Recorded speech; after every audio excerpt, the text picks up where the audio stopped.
ulama sirah mengomentari tentang pertolongan Allah yang Allah berikan kepada Rasulullah di perang Badar, berarti setelah 14 tahun ya. 14 tahun berjuang. Pertanyaannya, hikmah apa di belakang diturunkannya malaikat yang 1000 itu setelah Rasul berjuang 14 tahun? Kenapa tidak diturunkan di awal perjuangan yang Rasul tertekan-tekannya itu? Assalamualaikum warahmatullahi wabarakatuh. Alhamdulillahi rabbil alamin al-malikil haqqil mubin fadiris samawati wal ardin. Asyhadu an la ilaha illallah wahdahu la syarika lah wa asyhadu anna Muhammadan abduhu wa rasuluh.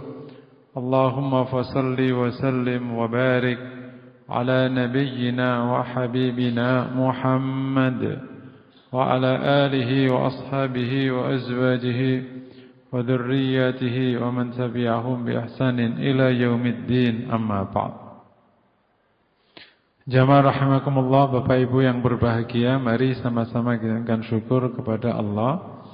Siang hari ini kembali kita bisa hadir dalam majelis ilmu. Semoga menjadi amal soleh yang diterima Allah Subhanahu wa taala. Kita bersyukur Allah mudahkan di tengah kesibukan tetap bisa diberikan izin untuk bisa thalabul ilmi, meningkatkan keimanan, agama, pengetahuan. Ini karunia Allah, kita syukuri dan semoga kita semakin dapat tambahan hidayah. Amin ya rabbal alamin. Materinya masih dengan tafkir islami ya, berfikir islami. Kita akan bahas salah satu sunnatullah atau hukum Allah di alam semesta. Jadi Allah punya dua hukum, ada namanya syariat atau hukmullahi syar'i, itu syariat, hukum Allah bersifat syariat. Yang kedua hukmullahil kauni, hukum Allah bersifat alam semesta yang biasa dikenal dengan istilah sunnatullah. Kalau syariat kan syariatullah atau syariat langsung ya. Ini ada hukum yang sangat populer, itu di situ kemarin dibahasnya tadawul. Tadawul kita bahas bulan lalu. Tadi diumumkannya tadawul. Tadawul udah kita bahas. Nah, sekarang kita bahas hukum tasabbub. Ini hukum yang paling populer ya, di antara sunnatullah yang dikenal manusia, yakni hukum sebab akibat atau hukum kausalitas. Allah tegaskan bab ini di banyak ayat dan konteksnya juga sangat bervariasi. Misalnya konteks yang global menaungi hukum ini, innallaha la yughayyiru ma biqaumin hatta yughayyiru ma bi anfusihim. Allah tidak merubah apa yang ada pada kaum sampai mereka merubah apa yang ada pada mereka sendiri. Dhaharal fasad fil barri wal bahri bima kasabat aydin nas. Tampak kerusakan di muka bumi, di daratan lautan akibat ulah manusia. Bahkan yang bersifat ini ya, bersifat laknat atau adab Allah ya, yang bukan hubungan. Misalnya wa fir'auna dil autad alladziina taghaw fil bilad fa aktsaru fiha al fasad fasabba 'alaihim rabbuka sauta 'adzab. Begitu dia taghaw fil bilad sabba 'alaihim rabbuka sauta 'adzab. Allah kasih adab. Misalnya ayat lu'inal ladzina kafaru min bani Israil lisani Daud wa Isa bin Maryam kanu la yatanahawna 'an munkarin. Allah laknati itu Israel melalui lisan Isa bin Maryam, Bani Israel, kanu la yatanahawna 'an munkarin fa'alu. Mereka tidak saling nahi munkar. Jadi punya hubungan antara petaka dengan amal soleh atau amal tidak soleh. Allah hubungkan itu. Jadi secara global punya hubungan. Dan ini juga baik sebab akibat yang akibatnya di dunia termasuk yang urusan akhirat. Sama. Tentang orang masuk surga bima kasabat aydin. Dan seterusnya. Dan ini udah terlalu banyak ayat dan hadis ya. Misalnya ada hadis yang terkenal, ya Rasulullah dulluni ala amalin idza amilu dakhaltul jannah. Tunjukkan aku satu perbuatan. Kalau aku kerjakan, aku masuk surga. Sebabkan itu. Qala laqad sa'alta an 'azim. Kok ini tanya perkara besar. Wa innahu layasir liman yasarhu Allah. Itu akan mudah bagi yang Allah mudahkan. Ini artinya semua ibadah ini atau menjadi sebab dukhulul jannah. Tapi yang menarik, banyak sekali hal yang nadanya sebab itu dinafikan. Makanya perlu pemahaman yang kuat di bab ini. Jadi memahami sunnatullah tasabbub ini harus dibawa naungan pemahaman tentang qada qadar. Kalau tidak bisa lepas. Nanti kayak orang nggak beriman aja. Misalnya ada hadis Nabi yang sakar terkenal, la khilal jannata hadakum amalu. Qalu wala anta ya Rasulullah, qala wala ana. Illa ayyadaghammatin lahu rahmatin min wa fadl. Tidaklah orang dimasukkan ke surga oleh amal. Mereka bertanya para sahabat, engkau juga ya Rasulullah? Saya juga. Hanya saja Allah limpahi aku rahmat dan karunia. Jadi amal yang di banyak ayat menjadi sebab orang masuk surga, di hadis itu dinafikan. Bukan itu. Nah, oleh karena itu pesan penting dari kita memahami hukum tasabbub itu yang pertama, agar kita memahami hukum ini dengan baik di bawah naungan pemahaman agama yang baik. Supaya tidak sesat. Karena di sini enggak sedikit diam-diam kita ujungnya sesat tuh.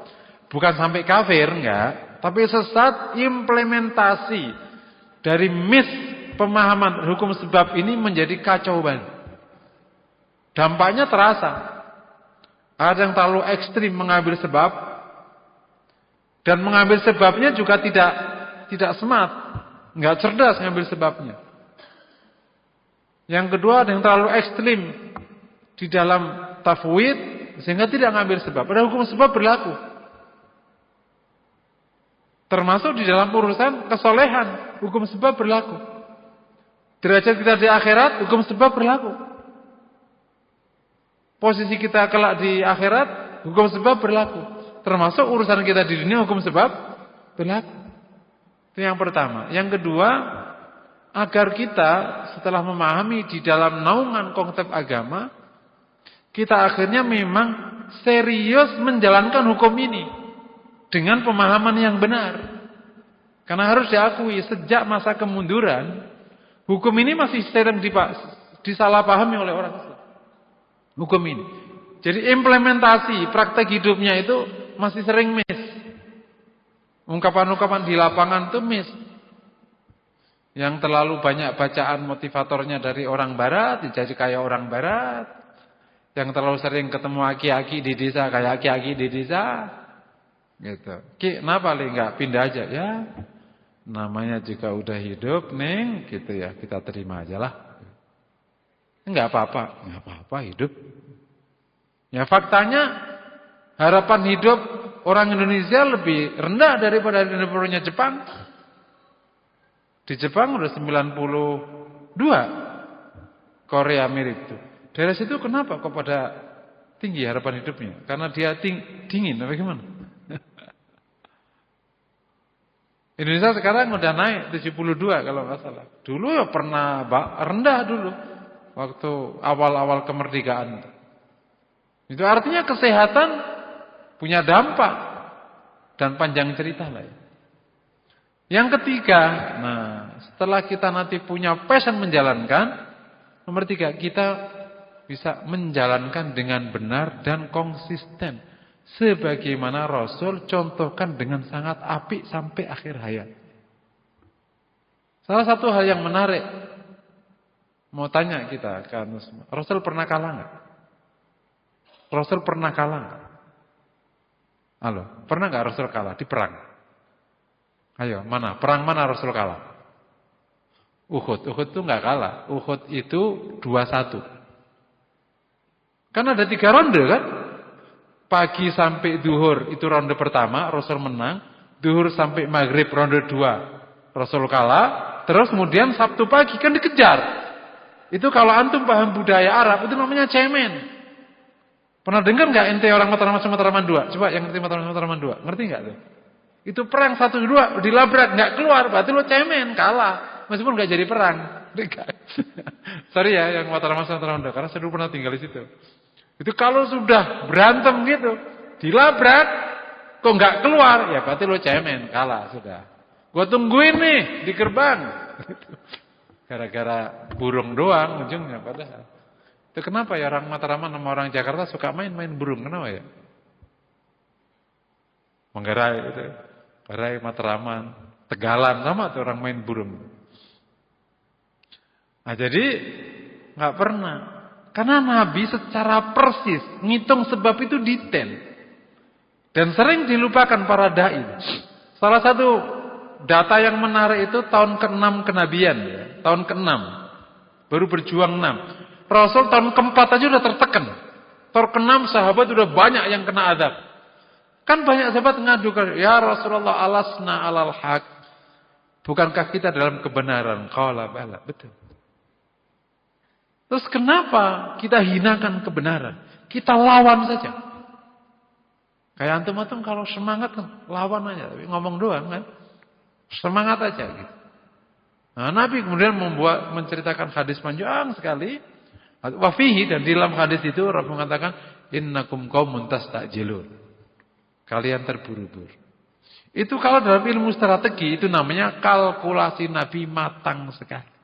Tahun ke-6 itu jumlah sahabat enggak nyampe 80.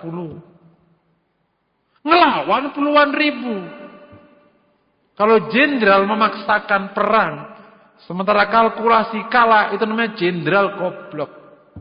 Serius tuh.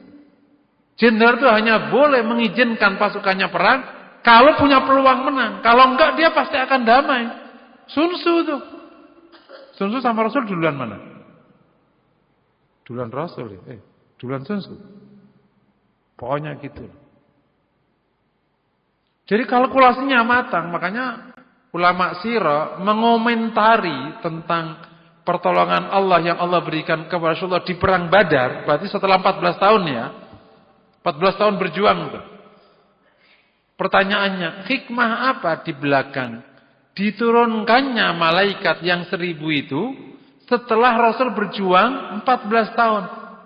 Kenapa tidak diturunkan di awal perjuangan? Yang Rasul tertekan-tekannya itu.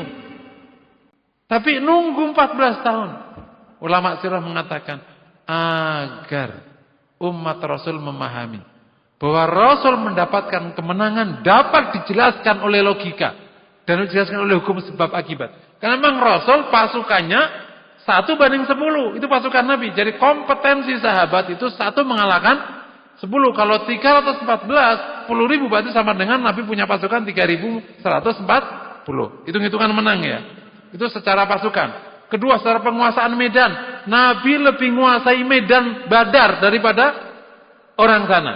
Yang pertama. Yang ketiga, mentalnya, motifnya lebih kuatan pasukan Nabi karena datang untuk menang. Mereka datang untuk hidup. Ini datang untuk mati. Itu rumus di perang. Yang datang untuk mati hidup. Yang datang untuk hidup mati. Muslim kalau perang kan datang untuk mati. Kalau datang untuk mati ada takutnya enggak? Dan di lapangan yang menang siapa? Sang pemberani, bukan yang pinter. Antum mau ngelamar perempuan, pinter, ganteng, tapi penakut. Yang satu ini geblek, lamar aja, diterima duluan dia, udah duluan deal. Makanya di lapangan yang geblek-geblek lebih menang, serius ini. Daripada yang pinter-pinter, penau-penau kebanyakan mikir ini. Apalagi kalau di dunia bisnis, yang geblek-geblek yang menang. Jadi ini secara kalkulasi jauh di atas. Apalagi memang ada janji pertolongan dari dikasih 1000. Jadi pasukan Nabi itu sama dengan 1314. Kalau kaliin 10 ya berarti sama dengan ya udah ludes. Nggak nyampe sehari selesai. Emang sebentar kan perangnya. Dan itu tonggak kekalahan Quraisy dan kemenangan Rasulullah SAW sampai menyebar ke seluruh jazirah Arab, menyebabkan nanti sampai Yahudi itu irinya tak terkira gitu. Karena jumlah sedikit di mata. Paham ya? Itu kalkulasinya matang. Kita suka pakai kalkulasi enggak? Enggak pakai, geblek aja kita kan. Sip ya, kembali. Nah, untuk 3 tujuan tadi kami akan memberikan beberapa catatan penting untuk memahami hukum sebab akibat ini. Tapi yang jelas Allah tegaskan lebih tegas lagi itu di surat An-Nisa, lirrijali nasibum mimmaktasabu walin nisa'i nasib maktasabun. Bagi laki-laki mendapatkan hasil dari apa yang ia usahakan. Tapi itu bahasanya sebenarnya bukan usaha, iktisab. Iktisab itu dari kasab ditambahi alif dan ta. Di ilmu shoroh faidah mutawa'ah. Terjemah itu kinerja, bukan kerja. Kalau kasab itu kerja. Kalau iktisab itu kinerja. Jadi output dari kasab itu namanya iktisab. Output dari iktisab namanya natijah. Ente kerja, belum tentu berkinerja kan? Wong ente kerjanya bengong gitu. Terus nggak ngerti tempat pekerjaan.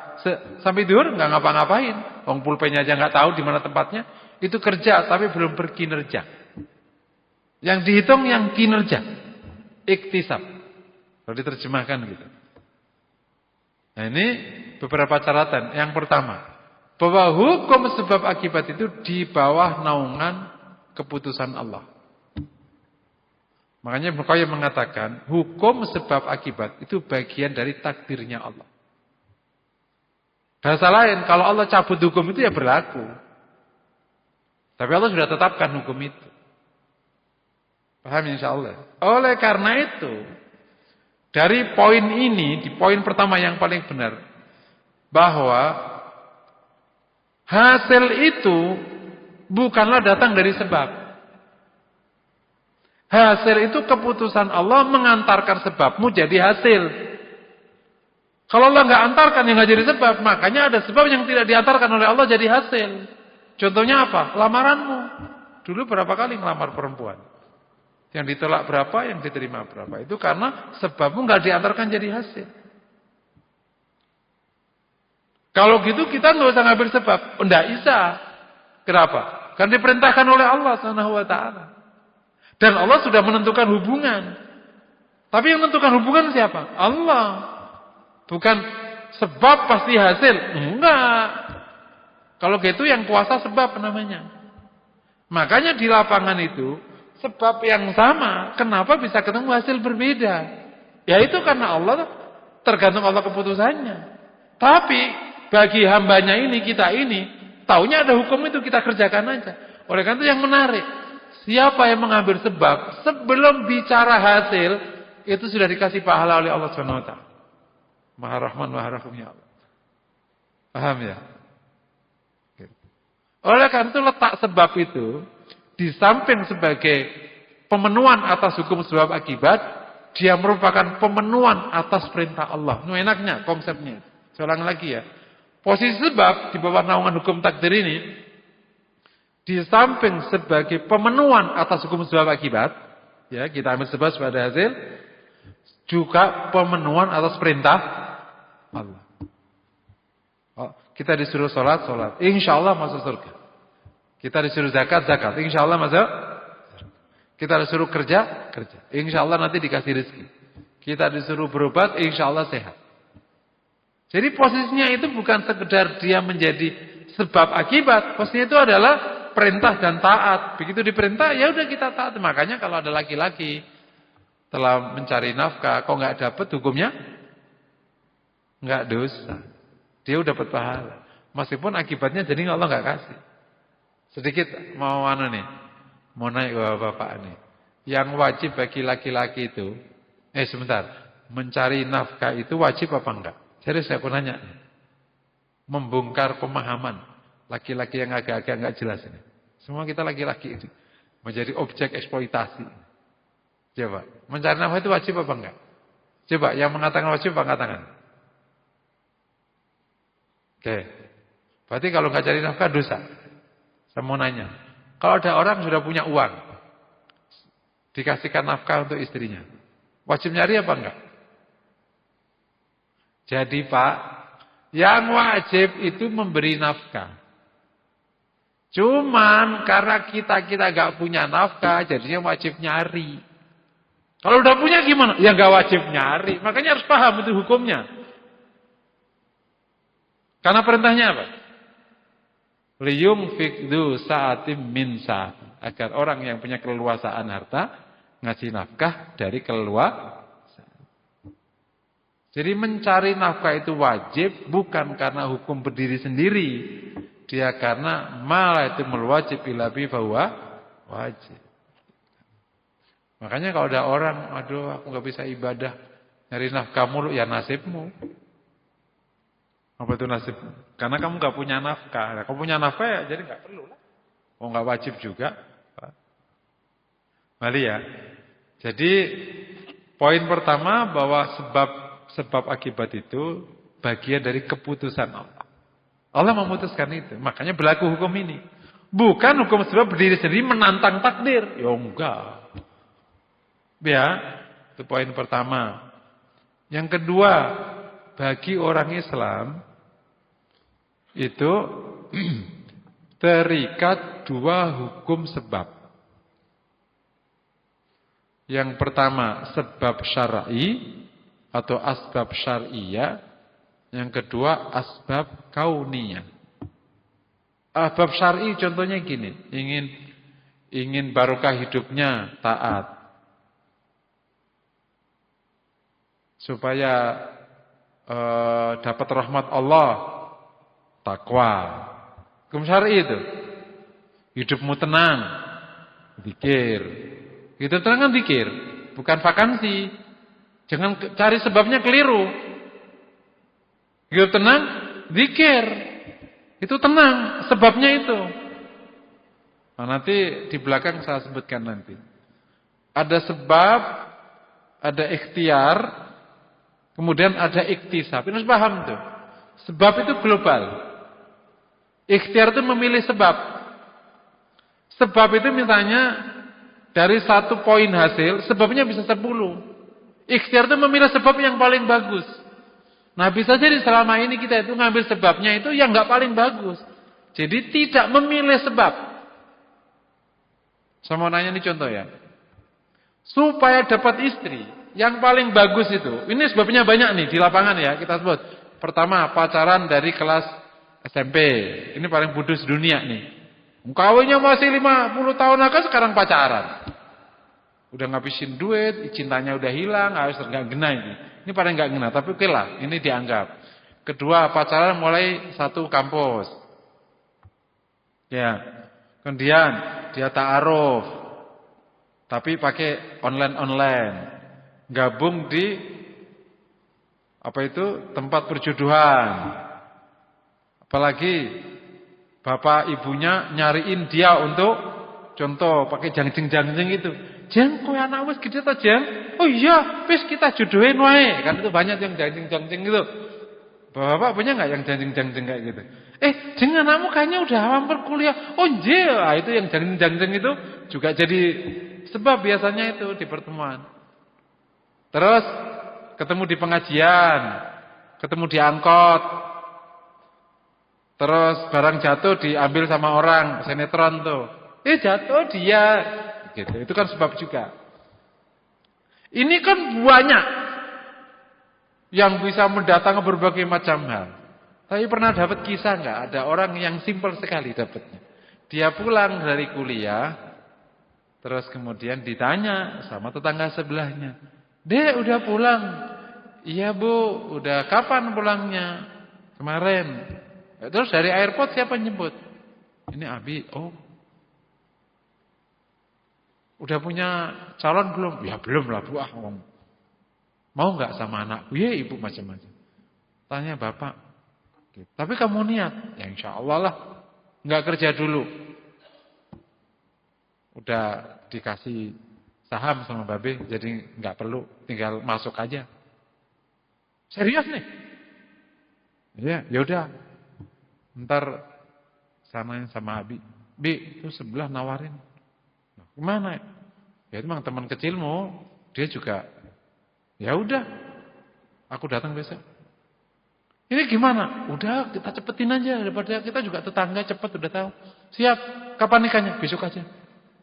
Mau nanya. Dari barang pacaran 10 tahun, nyari biru jodoh 5 tahun, tuker.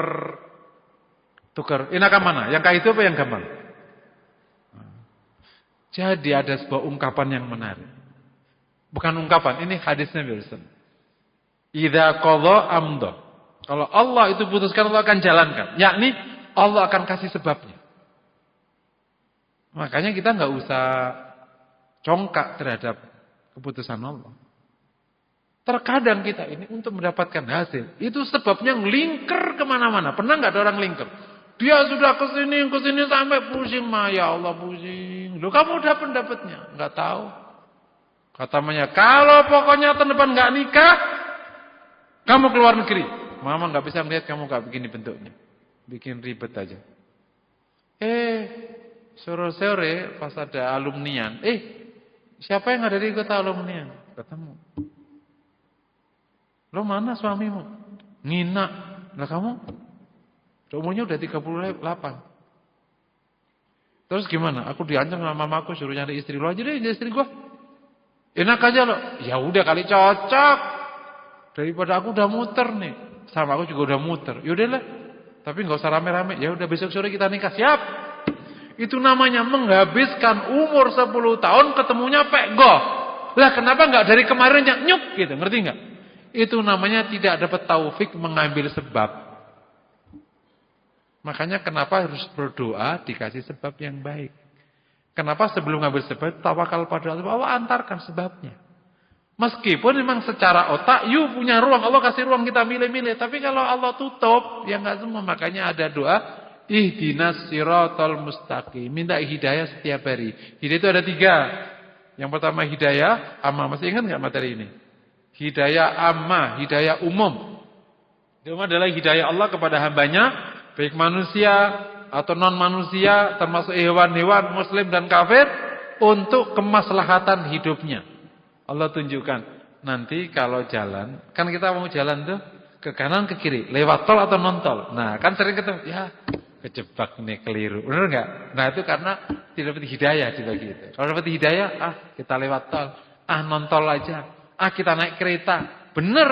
Ternyata memang lagi banjir misalnya. Nah, makanya butuh hidayah. Gak usah belagu. Kau pikir jalan di depan itu kita tahu? Nggak tahu. Detik depan kita tahu? Kita nggak tahu. Minta hidayah pada Allah supaya dikasih. Gak punya duit, caranya mengkemin istri gimana? Minta hidayah, Allah. Gimana caranya Pak istriku mingkem? Gitu. Nanti nggak narik-narik duit. Kedua, hidayah irsyad. yakni ilmu tentang hidup yang benar agama ini, Quran sama Sunnah. Ketika hidayah taufik, yakni hidayah untuk menjalankan konsep hidup yang benar itu. Allah bimbing kita menjalankan. Ya, kembali. Jadi ada hukum kauni. Nah, dan kedua ada sebab syar'i tadi, ada sebab kauni. Kalau mau pintar belajar, cara belajar, waktu belajar, metode belajar itu sama harus dihitung. Bukan pintar belajar, detailnya masih banyak. Ikhtiarnya itu. Belajar, berarti waktu belajar, cara belajar, metode belajar, buku yang diajar, tingkat sinar yang harus ditaruh, nutrisi yang dimasukkan ke otak, itu diukur semua, baru benar. Tapi kalau belajar, keliru, itu namanya global, belum ikhtiar. Belum iktisab. Keliru kita ya selama ini ya. Ayo dek belajar. Kalau ada orang belajar giat, nilainya jelek, ada dua kemungkinan.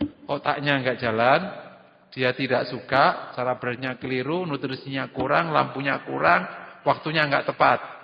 Atau buku ajarannya enggak tepat. Ya itu diteliti harus kayak gitu. Tapi ada orang enggak usaha, enggak belajar tapi kalau nilainya jelek, itu namanya standar. Belajar udah benar, udah kok nilainya jelek. Berarti itu namanya peringatan dari Allah SWT. Dan seterusnya nanti. Itu detail kayak gitu. Dan kalau anda belajar Nabi, dahsyat sekali. Nah, dapat sekali. Kita terikat. Nah, orang yang enggak beriman, enggak terikat dengan hukum syariat. Jumhur ulama ya. Jadi kalau mohon maaf, orang muslim maksiat, enggak berkah hidupnya. Enggak usah macam-macam. Kita itu wajib sebab akibat duniawinya benar, tapi juga harus halal. Tapi orang kafir bisa enggak kaya tanpa halal? Ya, dia kan di akhirat enggak dikasih. Kalau antum cari, makanya ada muslim.